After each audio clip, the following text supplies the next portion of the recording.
Welcome back.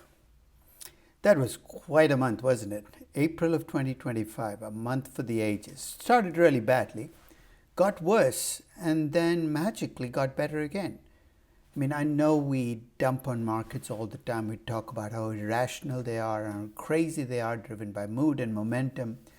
But I'll be quite honest with you, nothing fascinates me more than the way markets find a way to surprise us. Let's trace back. The start of April, I was on my way to Latin America for a trip to Chile and Argentina. I'm getting on the plane. I see a news story about Liberation Day. I open up the news story and it's the announcement of tariffs, not just against one or two countries, but against the rest of the world. And I land in Chile, and over the next 2 days, the world falls apart. Markets lose not just a little bit, but a lot of money. In fact, over those 2 days, US equities lost $5.2 trillion, and global equities collectively lost $9 trillion. It looked like it was going to be a month in hell. And it got worse in the following week. In fact, it continued to drop, but then there was other news stories that came out. In fact, much of what happened during the month, you could argue, was driven by news about the tariffs, both good days and bad days. Good days would be when there was news, when there were news stories, sometimes leaks, rumors, that the tariffs would be relaxed, and the bad days would be when it looked like the tariffs were going to escalate and become a full-scale trade war. In the middle, just to add to the mix, there was stories about how there might be a replacement for Jerome Powell as Fed chair, not voluntarily, but that it'd be pushed out. In fact, if you had given an expert, an economist, a market guru, the news stories that were coming out during the month, and asked them to guess, without looking at what the market actually did, what the month would have looked like, I will wager that almost every person looking at these news stories would have said, this is going to be a horrifically bad month. So let's take a look back. Let's start with equities, and a rollicking ride it was. As you can see, the first 7, 8, 9 days of the month were awful. Equities lost 10, 12% of their value, and I've listed 3 indices there: S&P 500, NASDAQ, the MSCI Global Index, all down about 10, 11% by the time you get to April 7th, April 8th. Then the moods seem to shift, and you can see the market start to bounce back. They had one big up day, then you had a few more rollicking down days. But by the end of the month, it was almost like nothing had happened.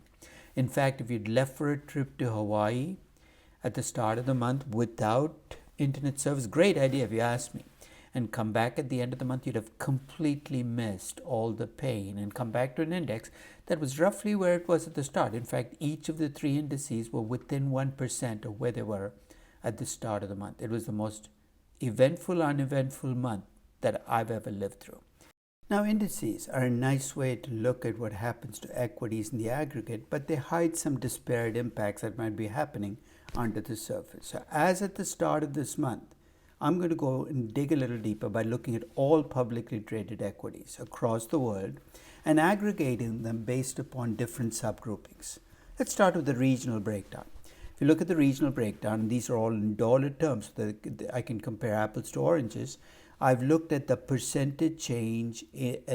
First, the market cap of all companies listed in each sub-region at the start of 2025 and at the end of 2025. So that's the first 4 columns. And as you can see, not much of a shift. US dominated at the start of April 2025 with 45.6% of global equities. At the end of April of 2025, it was 45.46%. And if you look at the last 2 columns, you can see why. The US started April by looking like it was going to be the outlier, the big down market. By the end of April, it had caught up with global equities, which were pretty flat for the month. Global equities were down minus 0.05%. The US was down minus 0.35%.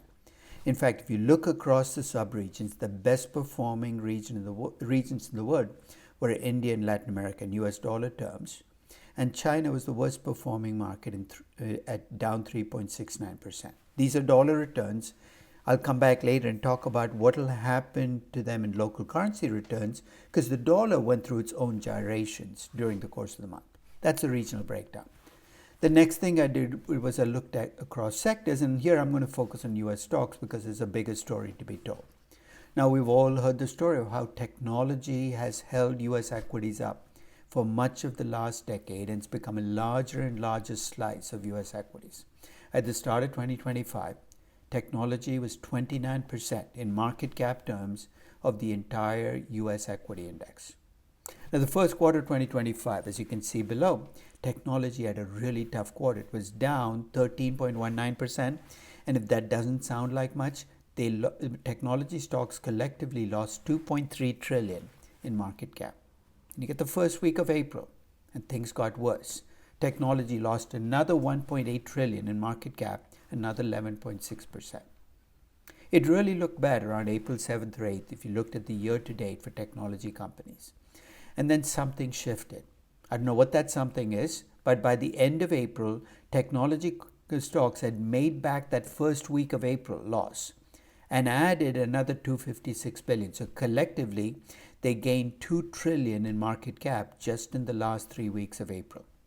Now, it's true that first quarter put them behind the black ball, and you can see or the red ball, I don't know which ball it is. But by the end, if you look at the year-to-date numbers, it's true, technology remains the worst performing. It remains among the worst performing sectors. And if you look at the collective returns, you can see that consumer discretionary is down even more, 14.27%. Energy had a really bad April, which has brought its return down to minus 7.4%. And the best performing, at least looking across the sectors, the best performing sector has been consumer staples. Read into it whatever you will, but clearly there are differences across sectors. Technology had a really tough time through the first week of April, and it seemed to have turned the corner. The question is this just a temporary shift, and are we going to go back to more pain for technology? May will deliver that answer. Okay, so let's move past sectors, looking at what stocks in different PE ratio classes did during the course of April and for the entire year. Now, the reason I bring this up is PE ratios, for better or worse, have become a proxy for the value versus growth debate. And as many of you know, value investors have been out in the wilderness now for almost 2 decades, waiting for the value premium to return. What's the value premium? Historically, low PE stocks have outperformed high PE stocks, at least for much of the last century, and that's not been true in the 21st century. So as value investors, every time there's a downturn, look to say maybe this is the shift that's going to bring the value effect back. So 2025 seemed to start promisingly for them. In fact, if you look at this table, what I've done is broken stocks down based on earnings to price ratios, the inverse of the PE ratio. It's a little more robust multiple than the price earnings ratio. So the lowest decile there are the highest PE stocks, and the highest decile are the lowest PE stocks.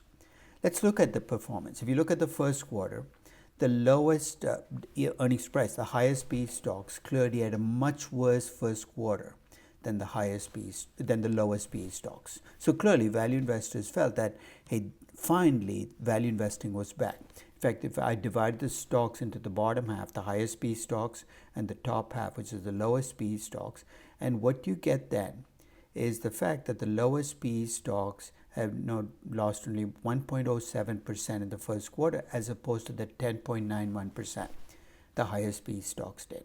The first week of April, at least for it looked like the performance gap narrowed, but lowest PE stocks still outperformed. They were down only 8%. The highest PE stocks were 11%. So if you're a value investor, you're still feeling pretty good. And then you get to the last few weeks of April, and by the time April was done, the numbers had flipped. The highest PE stocks were up 1.74%.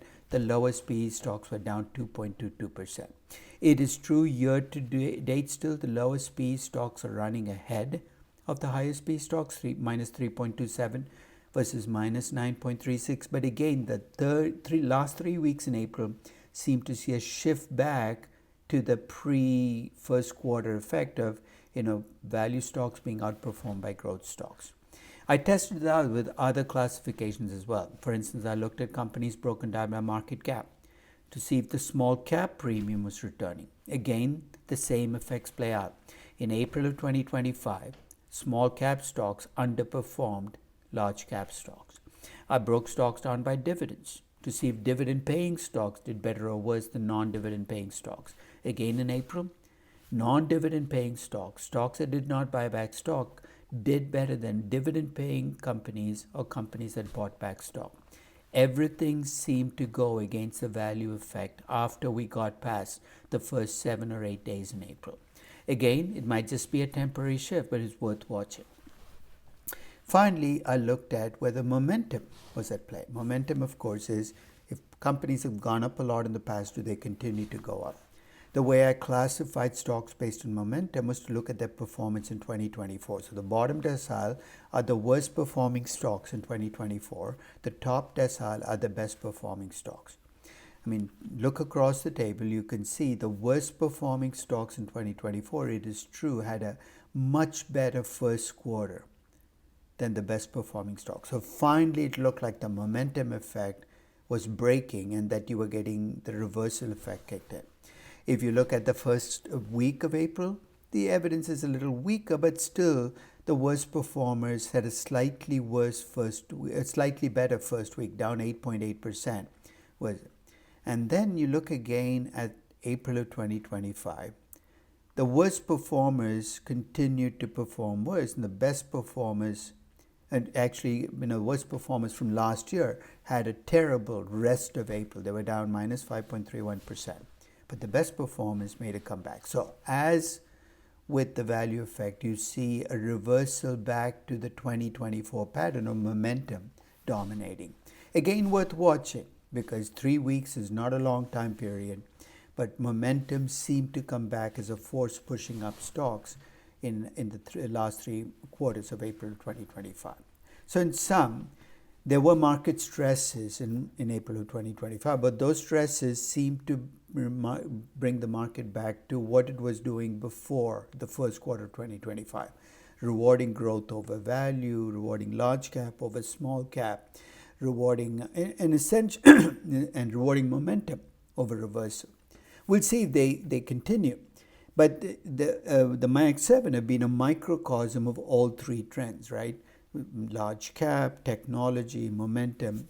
So it's interesting to see how the MAG 7 did in April. So here again, if you track the MAG 7, the first quarter was awful. They collectively lost $2.6 trillion. Just those 7 companies lost $2.6 trillion in market cap. The first week of April added another $1.55 trillion. So by the time you get to April 7th or 8th, these companies have collectively lost $4.1 trillion in market cap, about 23% down. And then you look at the last 3 weeks of April and you look at the comeback. By the end of April, each of these stocks was up for the month. In fact, collectively in April, the MAG 7 added 1.5 trillion in market cap. So if you look at the overall effect, clearly again it's still negative for the course of the year, but it's a lot less negative than it would have been if you hadn't had those 3 weeks. So here again, the last 3 weeks of April are making a difference. Now let's move past equities to other asset classes. Let's start with U.S. Treasuries. What I have in this graph are the yield curves for at the end of every week all the way through April. So I start with the last day of March, and then I look at on April 4th, the first weekend, April 11th, April 17th, which April 18th was a trading holiday, April 25th, and April 30th. Now, if you look at the rates themselves, surprisingly little movement for a month in which there were all these news stories and all these crises. No, if you look at the changes in rates, relatively small effects. In fact, the interesting feature about all of these yield curves is they've got a distinctive U shape, right? They're downward sloping from 3 to 5 years, and then they're upward sloping from there, which kind of, which makes it difficult for anybody who builds big stories around yield curves to make a story go.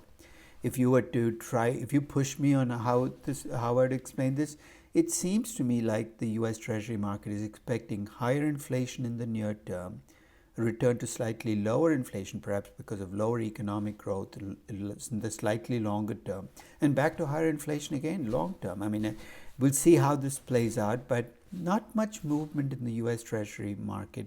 So it looks like a quiet spot, right? But there's a caveat. I mean, historically, whenever I've done analyses in US dollars, I've started with the presumption that the US Treasury is default free, that the UST bond rate is the risk free rate.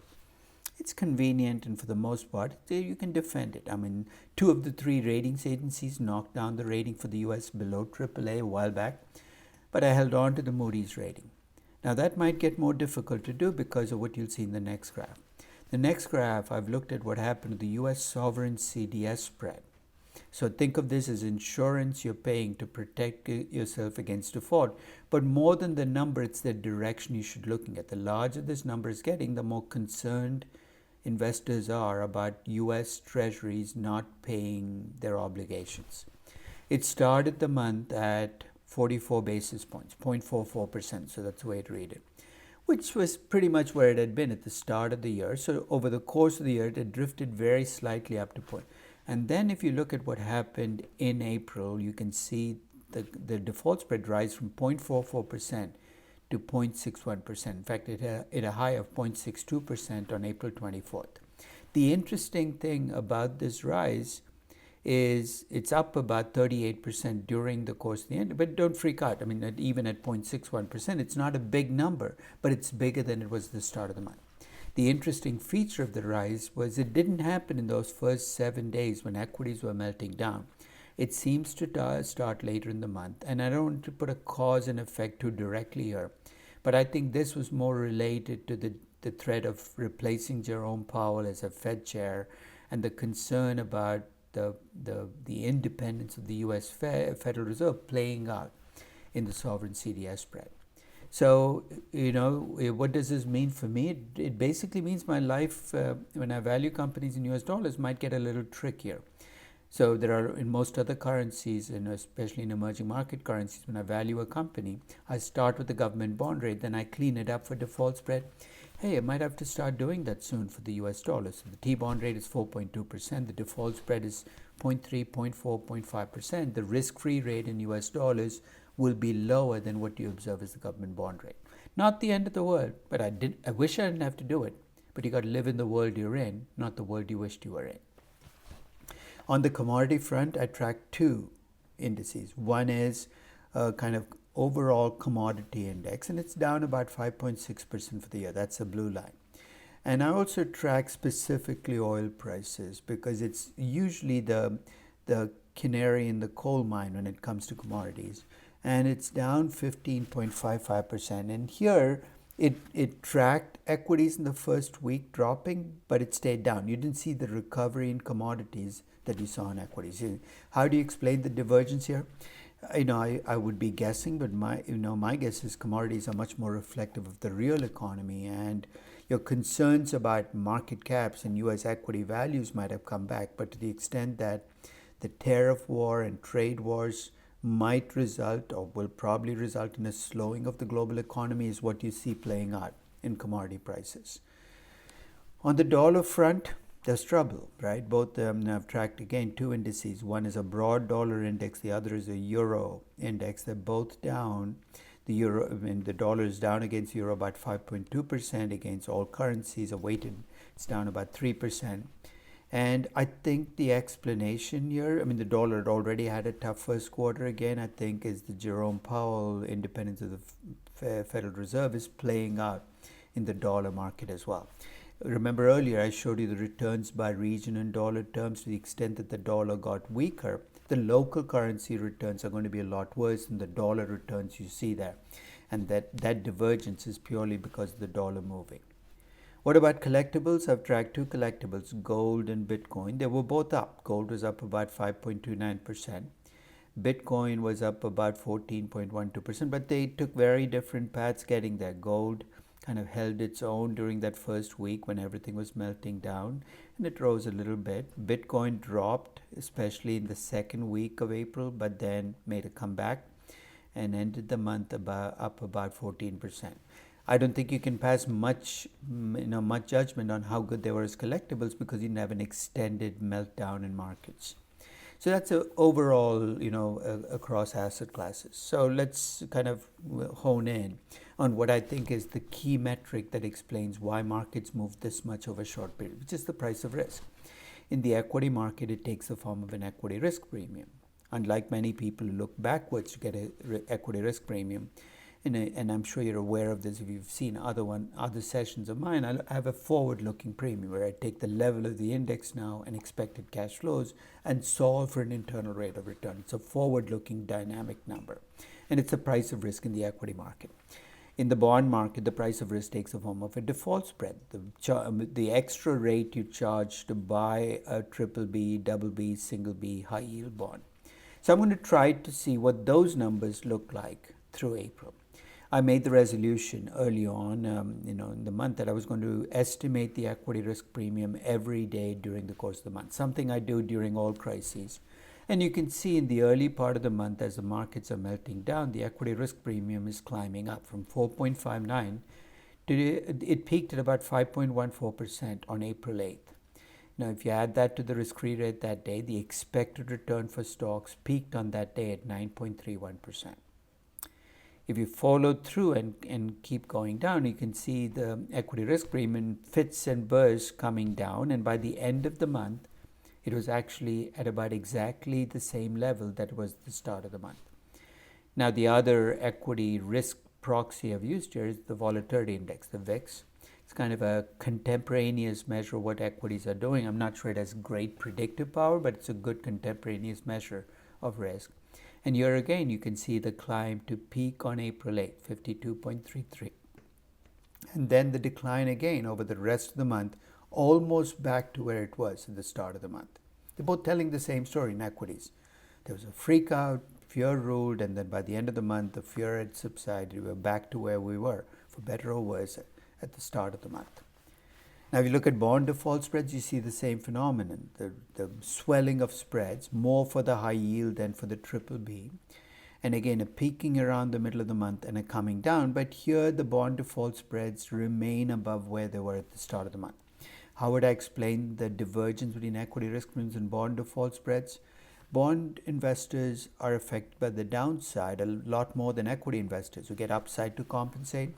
So here again, I think the fears about the real economy weakening and pushing up defaults is playing out more in the bond market than in the stock market.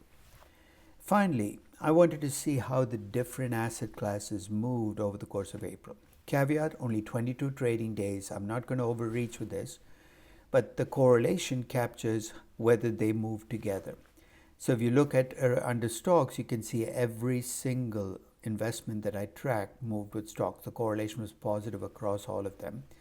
And there are a couple of unusual components. Stocks and treasury bond prices move together, which is unusual because in a crisis, when stocks fall, bond prices go up. When stocks go up, bond prices should fall. So this is unusual for a crisis, which makes you think maybe this wasn't a crisis, it was a repricing. If you look at the corporate bonds, and especially the high yield bonds, they move very much with equities. Yeah. Oil did move with stocks, but the correlation is actually the lowest of the investments, 0.25. And if you look at gold and Bitcoin, you have a flipping of the two, because gold is actually moving more with stocks than Bitcoin is, which is a reversal of what you usually go, because gold is a collectible that tends to move the least with stocks. That's what makes it good insurance. But in April, that wasn't the case. The more I look at this correlation table, the more I wonder whether this is, again, a crisis or a repricing, because these correlations don't look like what they would if this were truly panic selling and a rush towards safety. So what are the lessons I learned from this most unusual month? They're all about the market. The first is the resilience of this market, and something I've marveled at, not just in April of 2025, but since COVID hit. Remember in COVID when stocks collapsed and hit an absolute bottom March 23rd of 2020, and experts, market strategists, gurus all told us the end is near, there's no way markets are coming back. Markets came back. 2022 inflation hit, damaged markets. And again, we saw this play. And experts and economists said this is going to be tough to come back from. Markets came back. Then you hit tariffs, and again, massive damage for the first couple of days. Economists and experts say, we're not coming back from this, markets are back again. Now, these experts and strategists might say markets are being in denial. Maybe they're right, but every time markets and experts have disagreed, hey, guess what? Which ones turned out to be right at the end? So markets have been resilient. The second thing that I think I take out of this is the power of markets. I mean, this is an administration that seems almost impervious to Wall Street Journal editorials, warnings from economists, counter threats from other governments. But during the course of the month, it reversed itself on at least two big things. One is tariffs, which were either delayed, deferred, or cancelled. The second was on replacing the Federal Reserve, the chair of the Federal Reserve, Jerome Powell, which was walked back very quickly. I'm convinced both happened because of the fear of market reaction. This might be the check. It's not going to be the courts. It's not the markets might be the ultimate check on what this administration does economically, because clearly they listen to markets a lot more than they do to experts. And I'm not sorry about that. Markets, I think, should be listened to. And the third is, I think we got a testimonial to how unpredictable markets are. As I said, if you took the news stories from April and you fed them to an economist or a strategist who did not know what the market did during the month and say, what do you think markets would have done in a month with these news stories? I will wager that almost every one of them would have said, this would have been a horrifically bad month. In fact, during the month, I heard a lot of commentators say, this is why we need active investors and fund managers and wealth managers, because they will guide you during these periods of volatility. I got more emails from my brokerage house about things I should read and advice they were giving me. Thank God I didn't get a chance to read them. Because their view is listen to our sage counsel, because we'll tell you when to get in and out. I will wager that if you'd listen to these experts, that you'd be worse off today than if you just let the market guide you and where to go. Markets are unpredictable. There's a reason I'm not a market timer, and this month I think should be exhibit 1 on why you shouldn't try to time markets. On a personal note, I made a resolution at the start of the crisis, and I put it down that I was basically going to let my investment philosophy guide me on what to do during the month, rather than what I heard from experts or CNBC or what the market was even screaming at me. I'm bad at market timing. I've never been successful at it, and I'm not going to start trying now. So I said I'm not going to try to time markets. I also said that I was going to use this crisis as an opportunity to buy stocks I've always wanted, but looked overpriced to me. I listed 3: BYD, Palantir, and Mercado Libre. BYD went low enough that I was able to add it to my portfolio. Okay? Palantir and Mercado Libre came tantalizingly close, but they didn't quite make it. But guess what?